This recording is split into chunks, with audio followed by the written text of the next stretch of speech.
quelques jours ici. Il était temps de découvrir Florence, à 1h15 de Lucca. Nous arrivons et découvrons la ville, traversée par le fleuve Arno. Après avoir garé la voiture, c'était parti pour l'expédition. La première chose qu'on découvre, ça tombe bien, c'est le Ponte Vecchio, le vieux pont. Il date du 14e. Allons le voir de plus près. Ah ouais, on a beau avancer, on ne voit que des boutiques de joaillerie ou d'orfèvrerie. Magnifique, ça laisse rêveur. Bon, je ne suis pas du tout bijou, je n'en ai pas et ça ne me ressemble pas.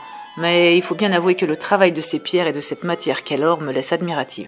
Celle-là, celle-là, celle-là, celle-là. Je veux celle-là. Là-bas, celle-là aussi. Je veux aussi celle-là. À l'époque, ce n'était pas du tout ce genre de boutique qui était en ces lieux, mais des bouchers ou des tanneurs.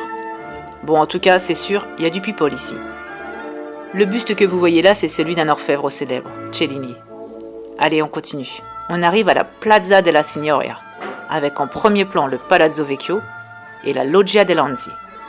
L'art italien dans toute sa splendeur. Ici, c'est Hercule qui se bat contre un centaure. Cette place est une place importante à Florence. Il y a beaucoup d'événements qui s'y passent, c'est un point de rassemblement pour les Florentins. Allez, on continue la marche.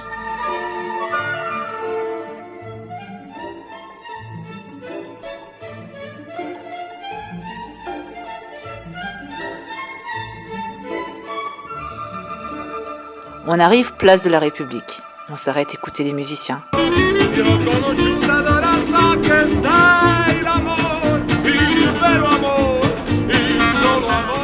Ah, les Italiens, ils sont beaux quand même. Et en plus, ils chantent l'amour. Bref, continuons. On avait vu qu'il fallait voir la cathédrale di Santa Maria. Allons la voir, la fameuse.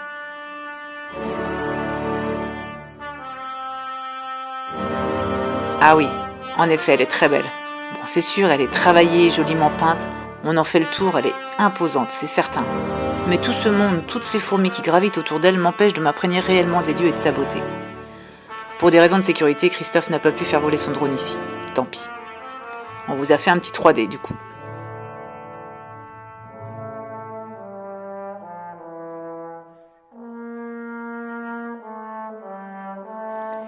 Allons déjeuner. Nous trouvons une petite brasserie qui vend aussi des collections de vinyles. Musique sympa, l'endroit est plutôt cool. On ne venait pas pour la gastronomie ici, mais juste pour nous restaurer. Notre hamburger était malgré tout très bon.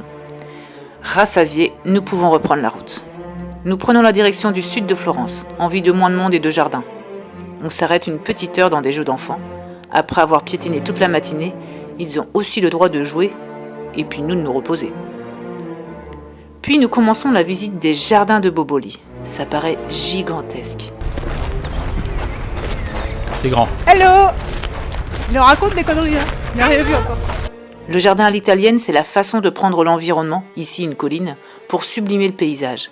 De grandes allées montrent la perspective, des tailles d'arbustes encadrent une vue, les fontaines et surtout les sculptures sont partout.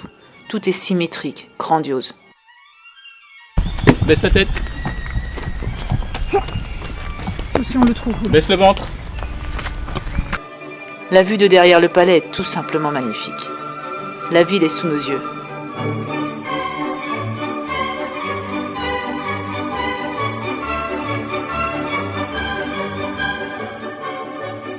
C'est agréable de se promener ici. Contrairement à notre matinée, on se sent presque seul. Une bien belle journée sur Florence. Dommage, je me suis fait tuer juste à la fin. À très vite.